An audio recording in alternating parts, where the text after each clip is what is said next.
Mulama mutabagalwa balungi abeekumira kusenga Faith 256 mbaaniriza ate nate olunaku olwaleero. Leero nze ne sitaawo z'okwezina 5 bwe ziti ezisobola okuyisa omuzinyi kafulu.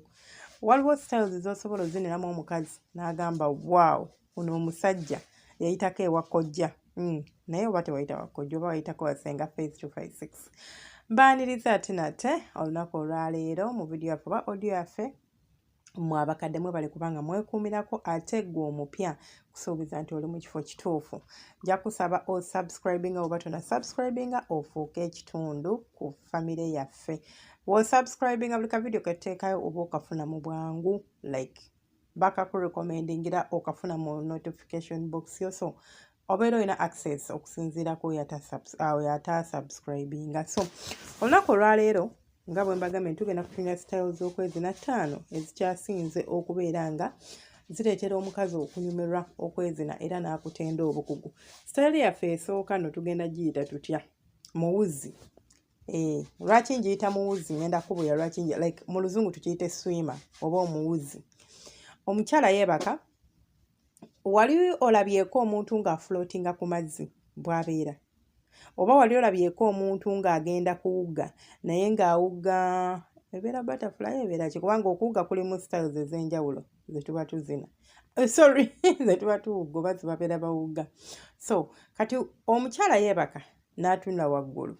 Bw'atunula waggulu amagulu gano agagaziya ng'omuntu afloatinga ku mazzi bw'agaziya amagulu ge. Then emikono n'agiteeka eno waggulu ku mutwe gwe nga giri straight n'agigatta. Okitegeera n'ogigatta nga giri straight. Bw'okola kino kisika mu masoozi zo ne kikwereeza wano mu pelvic floor masoozi zo n'obeera nga munda tolaba nti eri oba weetadde naye ate engeri gy'oba weesiseemu upper body yo kikola kitera okubeera nga ofunda. Ate n'ekyalo omusajja kimuwa like engeri gy'akuyingiramu ng'asobola okubeera ng'akoona kabujjambolo bulungi nnyo nga bw'akuzina. So omusajja ajja kujja yeebake waggulu atandike okuyingira nga bw'afuluma oba nga bw'akuzina. Kalinga missionary naye ate sijja giyita missionary kubanga eno si missionary, eyo style ndala. Nabagamba styles z'okwezina zisukka ne mu 10 oba ne mu 2. Bwe ntandika ozimenya nakolako series zaazo, bw'oba tonnaziraba jjeke kobera ku channel kuno ojja zisangako. Buli episode nga 3. Zeka twakomanga ku namba 5 oba 6 n'enkoowa. So tujja kuddamu continue inshallah. Nga tufunye akadde akatuufu.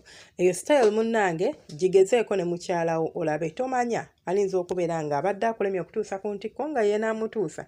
Kati waliwo ka style akalala kano ko omukyala kano kali njagala owuliriza bulungi bwe nkunnyonnyola then okigezesa olabe. Omukyala yeebaka ku mugongo nga bwe nnaayebaka nga ntunudde waggulu still ng'oli bwe yeebase ng'atunudde wa sorry. Eyasoose omukyala alina kwebaka ng'atunudde wansi. Munansonyiwa. Nga we weebaka ku mazzi naye nga atunudde wansi nga tatunudde waggulu munsonyiwe. Kati then ey'okubiri omukyala yeebaka ng'atunudde waggulu. Bwe yeebaka ng'atunudde waggulu n'asitula ebigere bye oba amaviivi ge n'agafunyamukko oba like agafunya n'agafunyaamu. Bw'amala ogafunyamu n'agasitula olaba nga bw'onaabeera nga omwana ayonoonye then n'omwebasa then n'omukwata n'omusitula amagulu ge ng'ogenda mulongoosa. Naye kati n'ogafunyaamu waliwo wetufunya abaana obugere bw'oti n'omukwata wagafunyaamu amagulu ge gaba geefunyizzaamu naye ate nga like yeebaka ng'atunudde waggulu n'afunya amagulu n'agasitula. Kati n'agaawuzaamu g'ogenda kufukamira wakati we. Wano bw'ofukamira wakati ekisookera ddala ofuna kye tuyita deep penetration, omukyala oba omuyingira ddala paka munda. Nabagamba buli bw'obeera ne access ne ku kye tuyita deep penetration oba n'obusobozi obusobola okukuba ku bifo ebisatu ebiri munda bw'omukyala at the same time. Waliwo ekifo eri ddala emmana w'esembera, waliwo akafo wakati ne wabeerawo akafo. Awo gwegenda kukwata ebigere by'omukyala bino eno ng'obikutteko bw'oti otandika okumuzina okwata eno wansi eno tokwata eno mu maviivi wabula okwatira ddala wano ku bigere n'otandika okubeera ng'omuyingira nga bw'ofuluma. Kikuwa enkizo okubeera ng'omukyala osobola okumutuusa ku ntikko ate era nga ajja kunyumirwa kubanga aba afiiringa omukirago gwonna nti osobola okuguyingiza gwonna ate n'ogufulumya gwonna. Waliwo position ze tubeeramu oba waliwo style ze tubeeramu ng'omukyala tosobola muteekamu mukira ne gumuggweeramu, ng'ogenda kuba olina kumuzinisa kitwe oba olina kumuzina paka mu kiwato nga tosobola kumumalayo. Naye bw'oba nga osobola osobola okumuyingira wano ku bigere bw'omugattako tomugaziya nnyo, obeera omugatta. Buli bw'omugatta abeera afunda, bw'afunda ate nga osobola okuyingira paka munda aba akufiiringa nga nawe bw'omufiiringa oba aba akuwulira nga nawe bw'omuwulira. Tugendagenda ku style yaffe ey'okusatu. Style ey'okusatu eno ejja kubeera nga bw'omanya kawugaalo oba kawugaalo ogimanyi, omukyala omwami yeebaka omukyala n'agutuulako. Bw'omala ogutuulako kati jjukira bwe tugutuulako ebiseera ebisinga twawula ebigere bino eno, ekigere ekimu ne kibeera nga bifukamidde oba nga bisitamye, naye ng'ekimu kiri ku sayidi eno ekya kiri ku sayidi eno. Kati ngenda bayigirizayo ka sitayiro kano eno. Kano keetaaga omukyala ng'oli flexible. Bw'ogutuulako okwata ekigere kyo ekimu, let's say ekya right, n'okiteeka mu kifuba ky'omusajja ne kiyitamu paka eno paka eno ku bibegaabega bye. Kati ekigere ekimu kisitamye, ekimu okigolodde bulungi nnyo. Kati then n'olyoka otandika omanyi okweseetula, tosituka. Obeerako nga weenyoolera kuli bw'oti nga weeseetula, ositukamu katini n'oddawo, ositukamu katini n'oddawo, ositukamu katini n'oddawo, nga oguli munda naye ng'oli awo weenyoola oba oguzinirako, ndowooza njogera bwentyo, ng'okyusa ekiwato mpola mpola.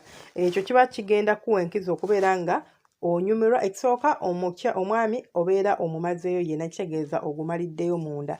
Ekyokubiri obeera asobola okuhitinga gisipooti yo. Ate ekyokusatu gwaba akontrolinga speed, ekitegeeza osobola okwetuusa ku ntikko bw'oba ofukasinze. Then kasitayo kaffe akalala tukayita 360. Kasitayo kano eno nkaagala nnyo. Kano kasitayiro omukyala atuula ku mukira bulungi nnyo ng'agenda okuzina kawugaalo, n'atandikiriza mpola, then bw'amaliriza n'abendingamu katini, n'atuula ng'alinga ali mu angle. Omanyi abaali basomyeko ku angles, angle 90 bwefaanana, n'akubeera ng'akuzina mu angle 90, in that angle n'abeera ng'omukira aguzinira ku pace eyo mpola mpola. Kisinziira ku speed ye gy'aba ayagala. Asobola okutandika mpola mpola then n'ayongeza paka w'awulira nga awo w'ayagala okubeera ng'atambulira. Kasitayo kano kalungi nnyo, kakuyambako okubeera nga era osobola okwetuusa ku ntikko gw'omukyala. Ate n'ekirala, omusajja buli bw'akuzina ng'akutunulako, nti tugambe already kati ye aba yeebase wansi nga gw'omutuddeko, afuna view ya face yo, amabeere, buli kimu abeera akutunuulidde. Kimwongera amaanyi ng'omusajja bw'aba ddala ng'abadde akwagala. That matters also. Ekyakyo kiteekawo bonding oba kimuleetera okugwa mu mukwano naawe. Gw'obadde okimanyi nti waliwo sitayilo z'okwezina ezireetera omuntu okugwa mu mukwano. Mutryinga ku buno busitayilo. Olina omukazi takwagala naye bwe tujja busoma obuleetera omuntu okugwa mu mukwano naawe. Okay, tugendagenda ku sitayilo yaffe egenda okubeera nga eri namba 5. Eno nno sitayilo y'okwezina yo tugenda giyita tutya? Erinnya tulireke eno kandabe. Kano kasitayilo kalinza okuwulikira nga kali complicated naye ate kangu nnyo.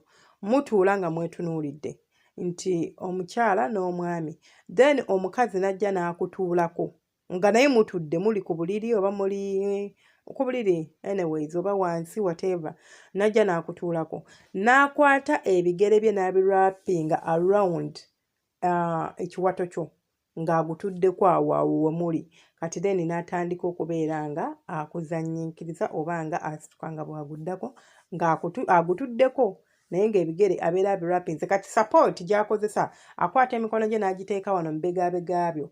Kati ebibegaabega bye biba bigenda omusapootinga, mpozi naawe osobola omusapootinga ng'omuyambako ng'omukutte mu kiwato ng'omusitula nga bw'omuzzaako mu sayidi zonna z'oba oyagala akuziniremu kubanga yaba akuzina. Munzikirize nkome wano, temwedabira subscribing and liking and commenting. Omukama banjagalire mubeere bulungi, temujjanga okwo. Bana abasharing mukola kya ttendo, sina kye nsobola kubawa. I can't thank you enough. Naye mu kyemba mmanya ndi musiimu.